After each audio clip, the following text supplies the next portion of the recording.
سلامونه ملګرو د چیمپیون ټرافي حواله سره د انډیا په میډیا باندې مسلسل ډرامې روانې دي او دا ډرامې به تر هغې نه ختمیږي تر څو چې چیمپیون ټرافي نه وي شوي یا د انډیا ټیم پاکستان ته نه راغلی. نو د انډیا میډیا چې کوم د خپل ویوز د پاره ورځ تر ورځ نوې نوې ډرامې راځي خو پرون د انډیا چې کوم سپورټس منسټر دی د بي سی سی آی وایس پریزیډنټ هم دی د انډیا کرکټ بورډ راجیو شکلا هغه یو پریس کانفرنس کړی دی چې په دغه پریس کانفرنس کې صحافیانو هغه د چیمپیون ټرافي حواله سره او بیا د ایشیا کپ حواله سره پوښتنې کړې دي هغه ولته جوابونه ورکړي سره ټول په دې ویډیو کې شریک کوم. نو ویډیو خپل هم مکمل وګورئ او مخکې ملګرو سره ضرور شریک کړئ. دا راجیو شکلا هغه سړی دی چې د مخکې هم د انډیا میډیا بیانات غلط ثابت کړي وو او دا خبره کړې وه چې د انډیا حکومت تر اوسه پورې دا خبره نه ده کړې چې موږ چیمپیون ټرافي ته پاکستان ته نه ځو او د انډیا میډیا باندې به دا خبره جاري وه چې د انډیا بورډ او د انډیا حکومت د چیمپیون ټرافي حواله سره د نیوټرل وینیو ډیمانډ کړی دی چونکې کې هیڅ قسم حقیقت نو هم دې راجیو شکلا هغه ټول هر څه غلط ثابت کړي جی.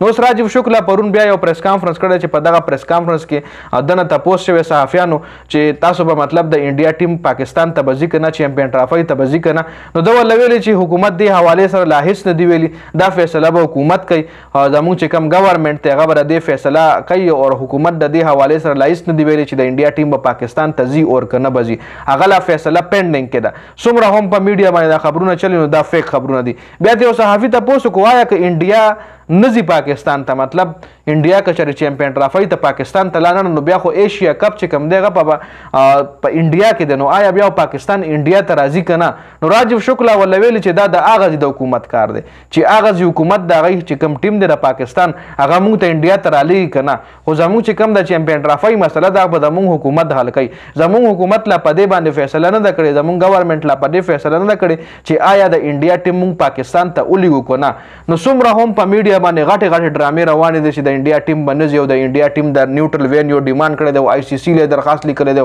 فلانه یې کړي دی او ډنګړی یې کړي مطلب ټول خبرې چې کوم دي هغه ټوټلی جسټ فیک نیوز دی او صرف د خپل ویوز دپاره د انډیا میډیا تاسو له معلومه ده هغه خبره کوي چې د پاکستان خلاف وي. د پاکستان خلاف خپل عوام چې کوم دي هغه انټي پاکستان جوړ کړي دي د هغې عوام چې هغه خبره په هغې باندې ډېره ښه لګي د انډیا په عوامو باندې کومه چې د پاکستان خلاف وي نو هغې خپل عوام چې کوم دی هر ورځ فیډ کوي هر ورځ ورله همدا خبره ذهن کې ورچوي هر ورځ ورله همدا خبره په خوله کې ورچوي چې انډیا پاکستان چې کوم دی زموږ دشمن دی پاکستان سره زموږ دوستي نه کېږي پاکستان کې دا کیس شو پاکستان انډیا سره داسې وکړل په باډر یې ورله فوجیانو ویشتل خو چونکې دا سلسله چې کوم وي دا هر ورځ کېږي که هلته فوجیان لګي نو دې طرف ته هم لګي خو تاسو به د پاکستان په میډیا باندې د انډیا حوالې سره څه فیک خبرونه یا نفرت انګیز مواد نه وي کتلي خو د انډیا چینل که تاسو وګورئ نو هغې چینل هم دې دپاره کولاوي کړي د دنیا چینل دي د انډیا په ډش کې که تاسو وګورئ په سونو چینل دي د انډیا هغې کې که تاسو 50% چینل به چې کوم یا به انټي پاکستان وي او د پاکستان خلاف په هغې خپل عوام چې کوم دی فیډ کوي جي.